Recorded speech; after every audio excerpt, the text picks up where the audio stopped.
Hallo liebe Nähfreunde, habt ihr Lust auf ein romantisches Sommerkleid? Dann näht mit mir dieses wunderschöne taillierte Kleid aus gewebtem Viskosestoff mit zarten Puffärmeln und einem schmeichelhaften Wickelausschnitt. Bevor ich euch gleich weitere Nähvarianten zeige und die Details, abonniert unbedingt noch meinen Kanal und aktiviert das kleine Glöckchen, um immer sofort zu erfahren, wenn es hier ein neues Nähvideo gibt. Also bleibt dran!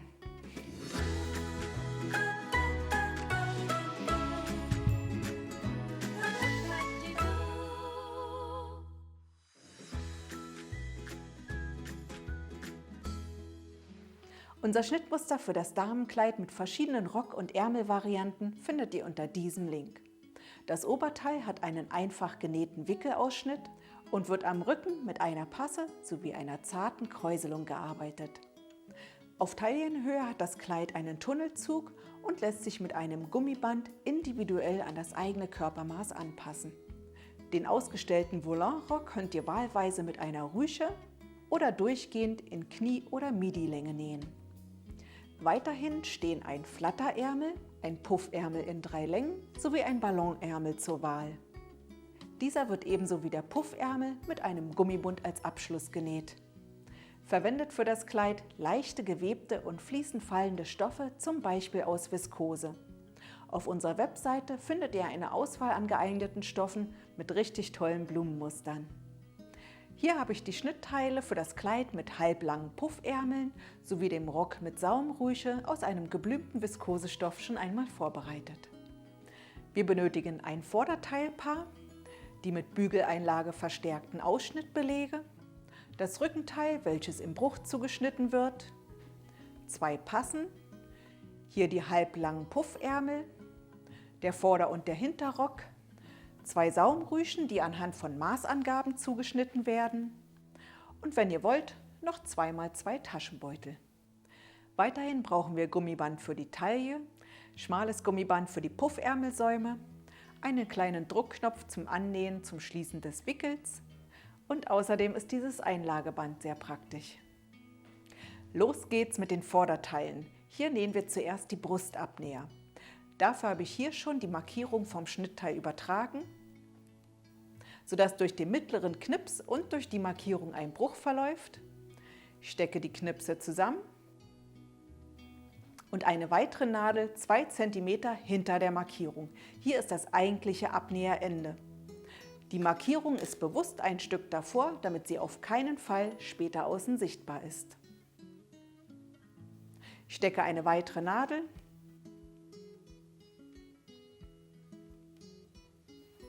und jetzt wird der Abnäher genäht.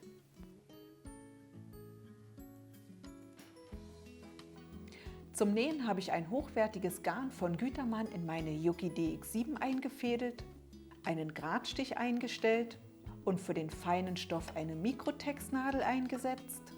Und um zu verhindern, dass der Stoff in die Stichplatte hineingezogen wird, kann ich hier mit einem Hebel die Stichplatte zu einer Gradstichplatte machen.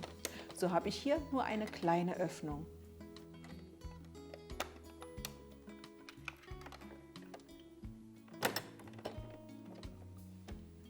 Jetzt nähe ich den Abnäher bei den Knipsen beginnend.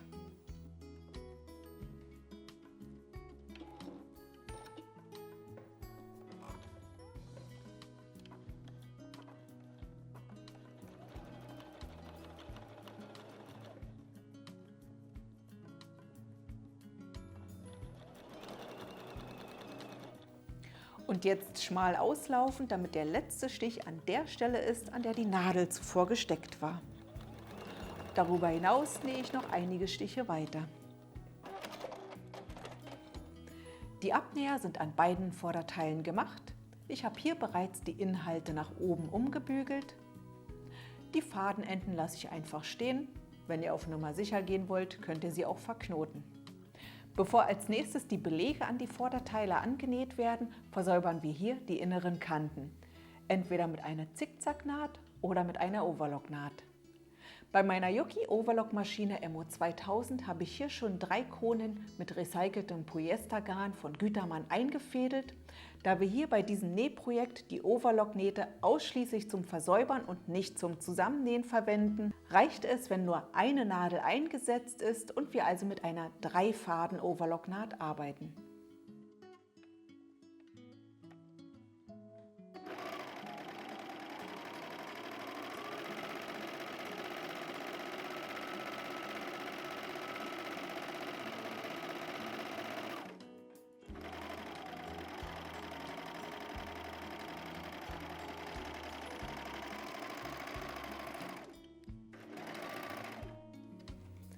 Wenn beide Belege versäubert sind, können wir sie rechts auf rechts an die Vorderteilkanten feststecken, wobei die Knipse aufeinandertreffen.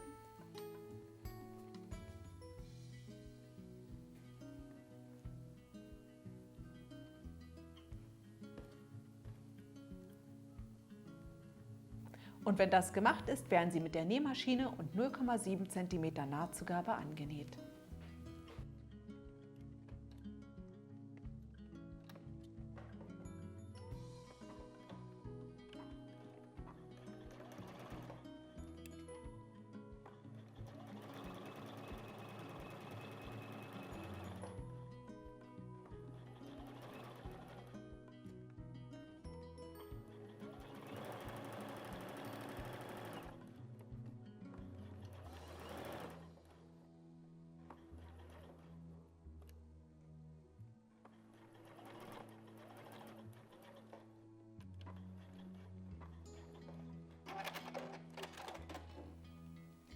Die Belege sind angenäht und ich habe sie hier bereits umgebügelt, sodass also die Nahtzugabe darunter im Beleg liegt.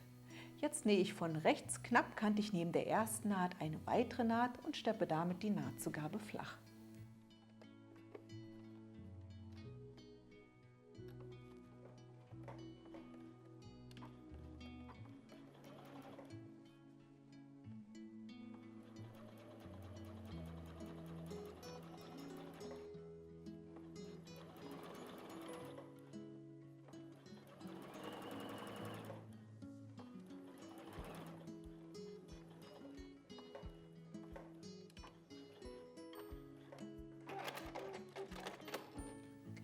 So sieht das jetzt aus. Und bevor wir die Belege nach innen umklappen, können wir hier die innenliegende Belegnahtzugabe knapp kürzen.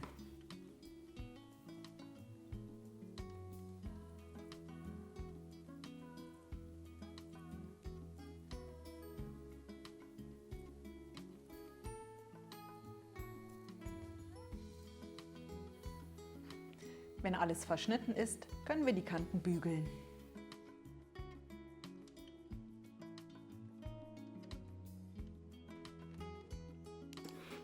Durch das Flachsteppen legt sich die Kante hier schon wunderbar von allein. Die gekürzte Nahtzugabe bewirkt, dass ich auf der rechten Seite keinen Abdruck erhalte.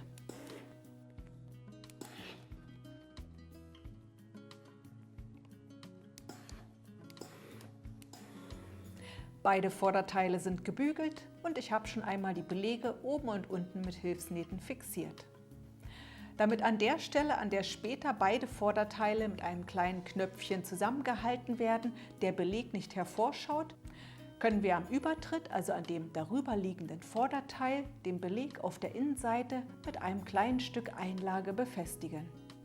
Zum einen gibt es das beidseitig klebende Saumfix oder aber, und das ist noch etwas weicher und unauffälliger, dieses Perfekt Saumband.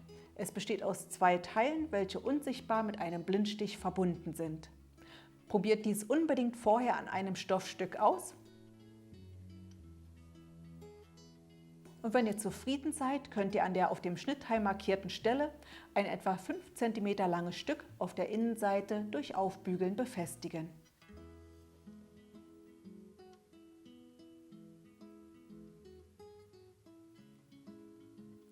Damit ist diese Stelle dann fixiert.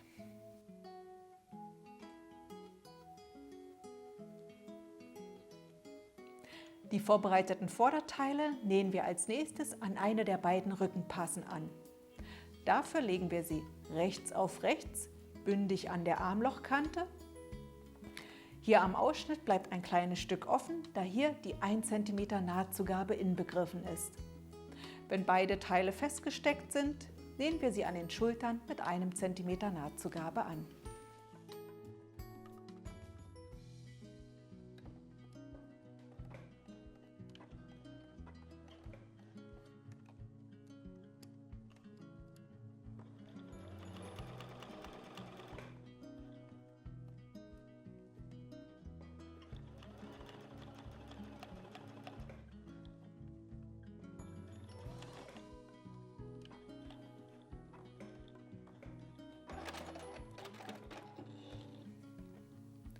Wenn das getan ist, kommt die zweite Passe rechts auf rechts darüber bzw. an den Vorderteilen rechts auf links.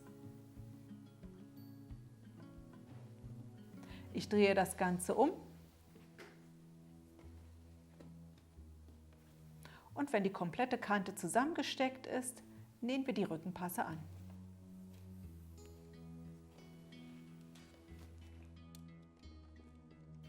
An den Schultern nähe ich genau auf der vorherigen Naht.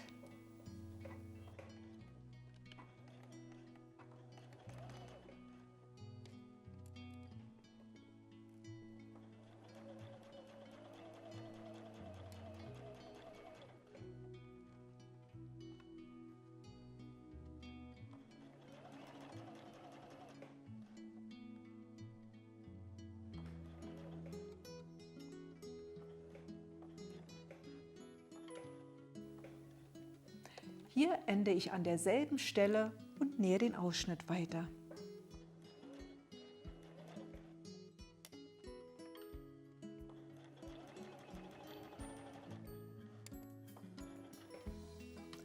Genau am Nahtbeginn nähe ich jetzt auf der Schulternaht wieder weiter.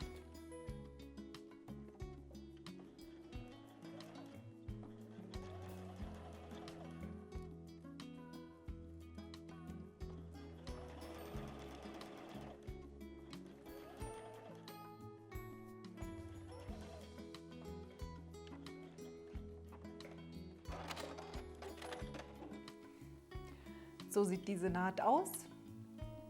Nun können wir die Nahtzugabe an der Halslochrundung in gleichmäßigen Abständen einschneiden.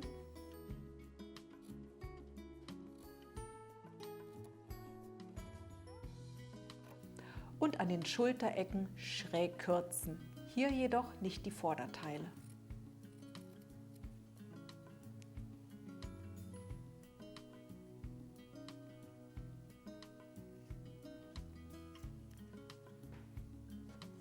Anschließend werden beide Passen umgebügelt.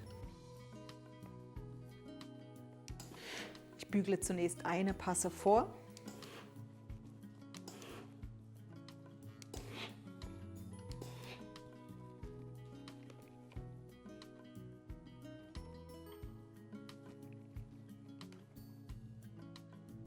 Und jetzt klappe ich beide um und bügle die Ausschnittkante so, dass die Naht genau im Bruch liegt. Nach dem Bügeln sieht das jetzt so aus. Weiter geht's mit dem Rückenteil.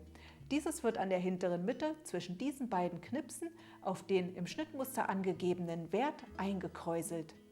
Wie das ganz genau funktioniert, seht ihr in diesem Nähvideo. Das gekräuselte Rückenteil wird zunächst an einer Passe rechts auf rechts festgesteckt. Hierbei müssen die Knipse wie immer aufeinandertreffen.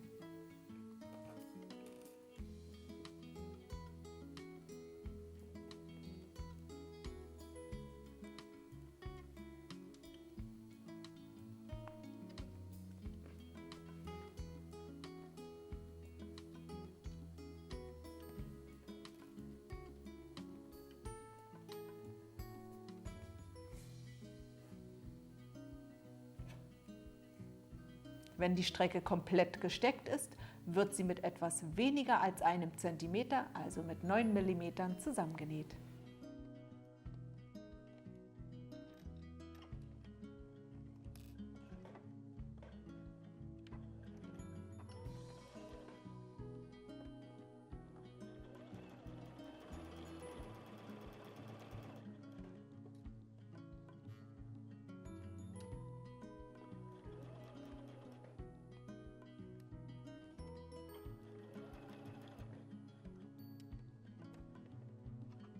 Die kleinen Kräuselfältchen kann ich mir hier noch zurechtdrücken.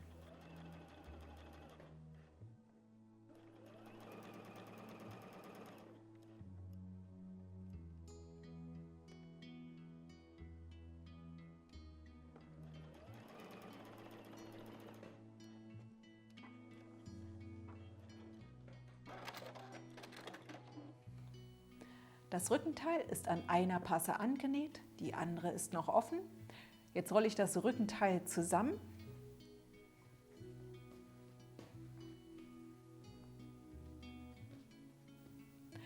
Lege die Vorderteile beiseite und klappe die zweite, die innere Passe, rechts auf links auf das Rückenteil.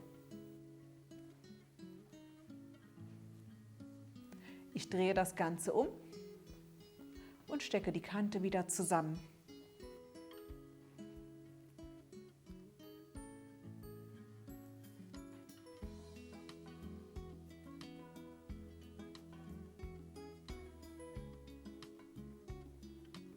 Jetzt nähe ich die zweite Passe mit 1 cm Nahtzugabe an, dadurch wird die erste Naht verdeckt.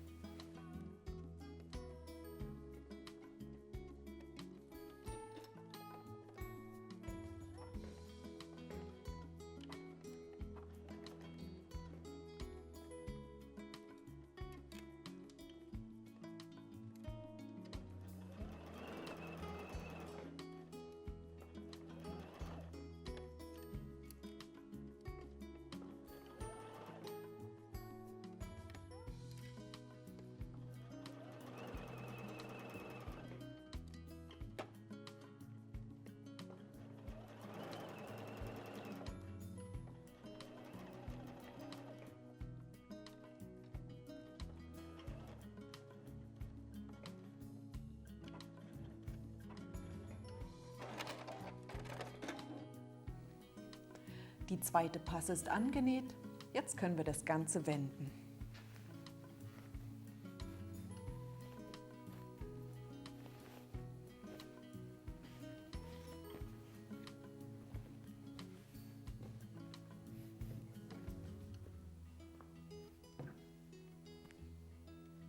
Noch einmal übergebügelt, sieht mein Oberteil jetzt so aus. Bevor wir weitermachen, können wir den Über- und Untertritt noch zusammennähen. Der rechte Übertritt liegt hierbei auf dem linken Untertritt. Die Ausschnittkante stößt jeweils auf den Knips.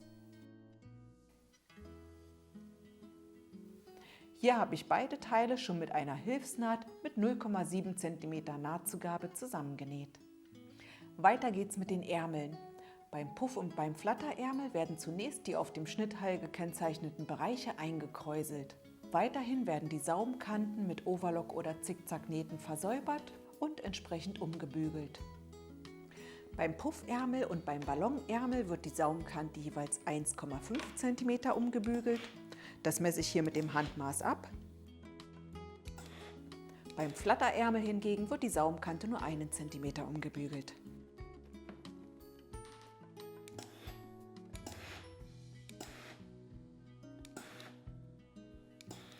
Hier sind meine vorbereiteten Ärmel.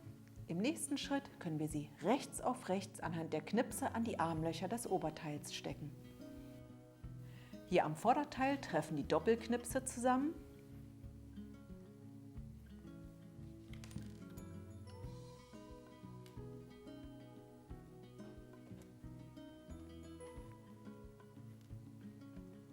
Der Anfang der Kräuselung trifft auf diesen Knips. In der Mitte der Kräuselung gibt es einen weiteren Knips, der auf die Schulternaht trifft. Das Kräuselende kommt an den Knips über der Rückenpasse.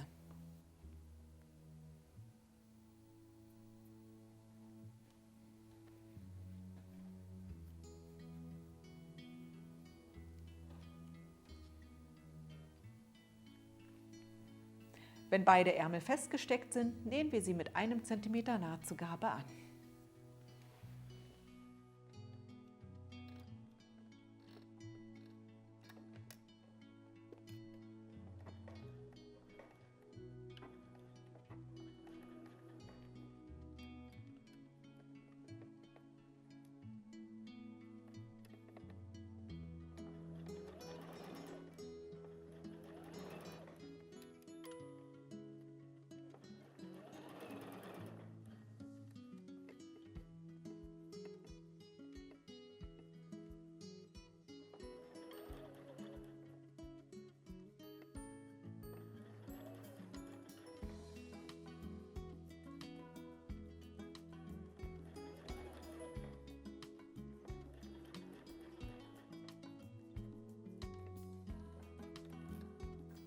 Hier bei der Kräuselung ist eine Pinzette hilfreich, um die kleinen Fältchen zurechtzurücken.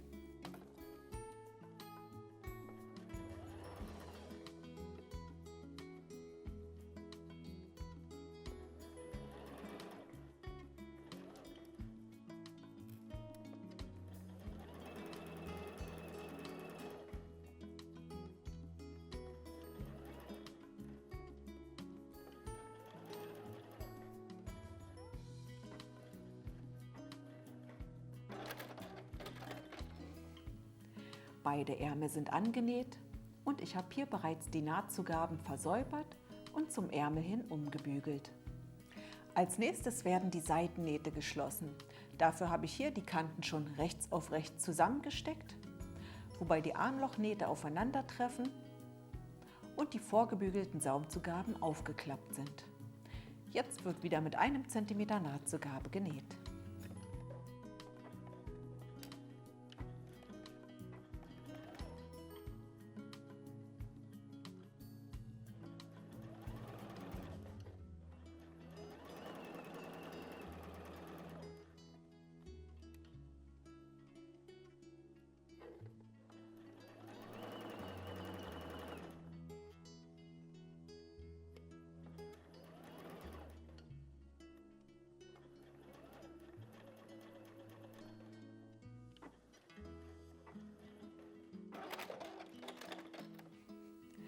Die Seitennähte sind geschlossen, die Nahtzugaben habe ich versäubert und jeweils in Richtung Rückenteil umgebügelt.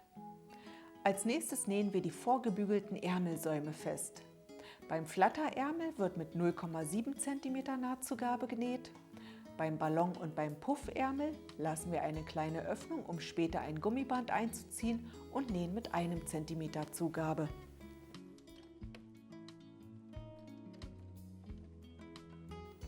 Ich beginne ein Stück hinter der Ärmelnaht, damit die Öffnung später am rückwärtigen Ärmel ist. Von rechts sieht die Naht immer ein bisschen schöner aus, also nähe ich in der Ärmelöffnung.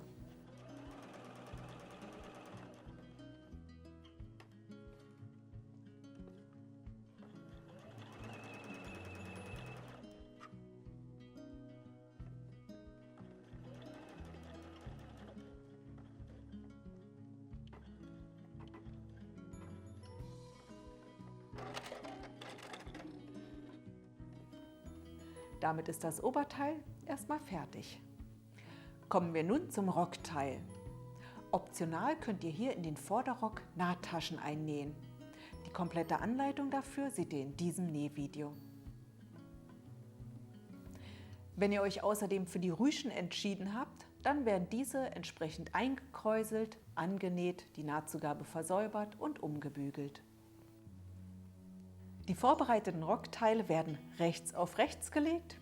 Steckt bei den Taschen die Eingriffe zur Seite, damit sie nicht versehentlich geschlossen werden.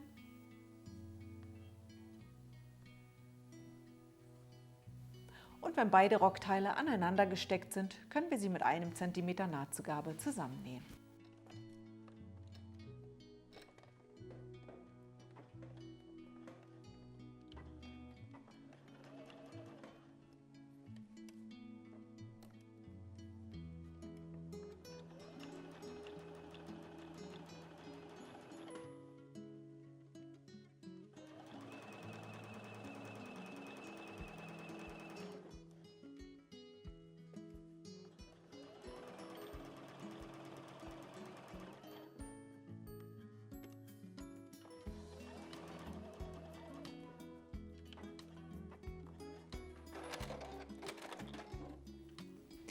Das zusammengenähte Rockteil mit versäuberten und umgebügelten Nahtzugaben sieht jetzt so aus.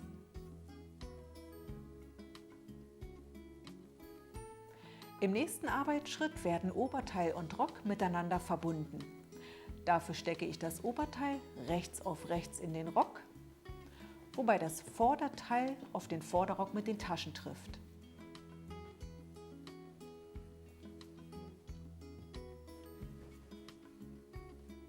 Wenn beide Teile rundherum zusammengesteckt sind, wobei die Seitennähte und die Knipse aufeinandertreffen, werden sie mit 2 cm Nahtzugabe zusammengenäht. Für diese breite Nahtzugabe könnt ihr euch mit Klebeband eine Markierung auf die Stichplatte kleben. Hier bei meiner sind schon entsprechende Linien zur Orientierung.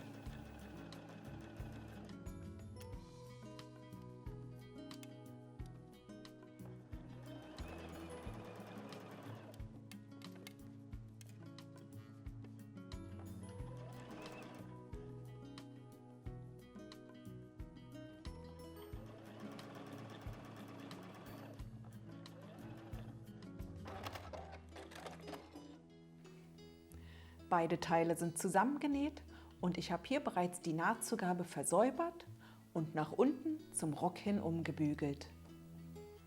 Diese Zugabe ist deshalb so breit, weil sie gleich den Tunnel zum Einziehen des Gummibandes ergibt.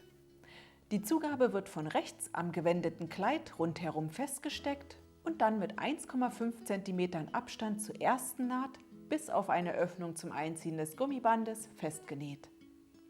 Diesmal habe ich einen Abstandshalter eingesetzt. Schaut einfach mal, ob der bei eurem Nähmaschinenzubehör auch dabei ist. Jetzt ziehe ich mir das Kleid hier schön glatt unter den Nähfuß und achte auch währenddessen immer wieder darauf, dass ich nicht versehentlich eine falsche Lage darunter mit annähe.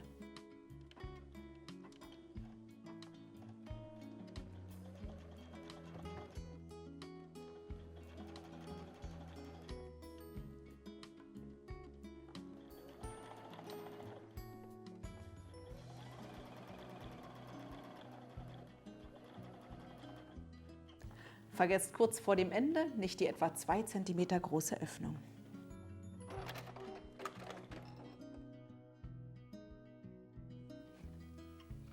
Die Tunnelnaht ist fertig. Jetzt können wir auf der Innenseite mit einer Sicherheitsnadel oder diesem Tool das Gummiband einfädeln.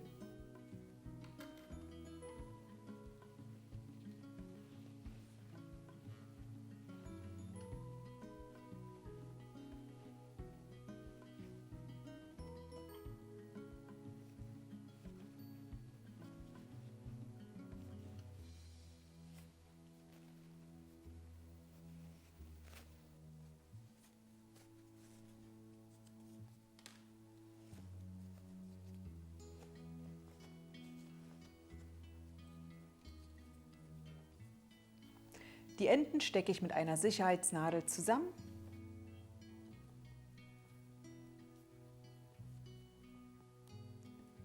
und verteile die Weite noch einmal gleichmäßig.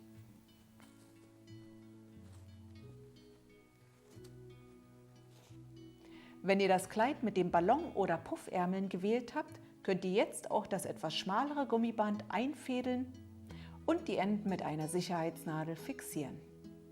Und nun ist Zeit für eine Anprobe. Ermittelt hier an allen Stellen die passende Gummibandlänge, fixiert sie entsprechend mit den Sicherheitsnadeln und überprüft auch gleich die Rocklänge.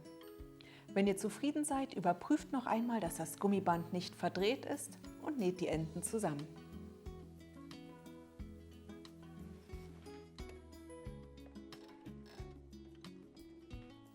Hierfür habe ich jetzt die Gradstichfunktion deaktiviert und einen Zickzackstich eingestellt. Damit es gut hält, nähe ich ein paar Mal vor und zurück.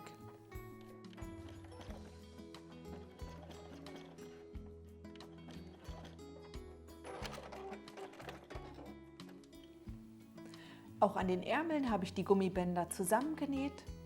Jetzt können wir die Enden kürzen.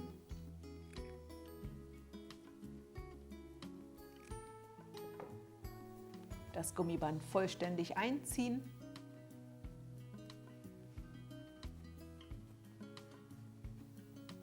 und von rechts die kleine Öffnung zunähen.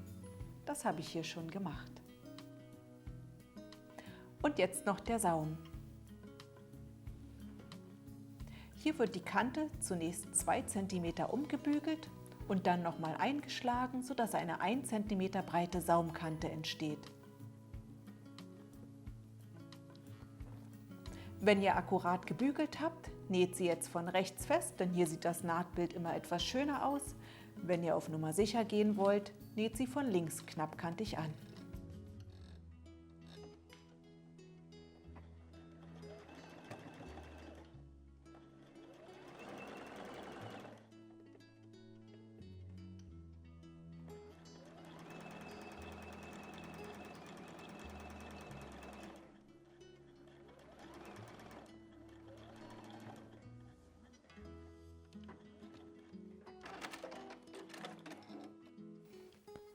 Der fertig gesäumte Rock sieht so aus. Zu guter Letzt könnt ihr noch an der im Schnittmuster angegebenen Stelle einen kleinen Druckknopf annähen. Falls ihr diesen nicht zur Hand habt, reichen auch ein paar Handstiche, um Über- und Untertritt unauffällig zu fixieren. Und fertig ist mein Sommertraumkleid. Ich hoffe, ihr seid jetzt genauso happy mit eurem Nähergebnis wie ich und führt stolz euer selbstgenähtes Kleid in heißen Sommernächten aus. Ich wünsche euch viel Spaß beim Nachnähen. Wenn ihr noch Fragen, Wünsche oder Anregungen habt, schreibt sie gerne in die Kommentare. Ansonsten lasst mir gerne einen Daumen nach oben da, vergesst nicht meinen Kanal zu abonnieren und ich sage Tschüss, bis zum nächsten Nähvideo.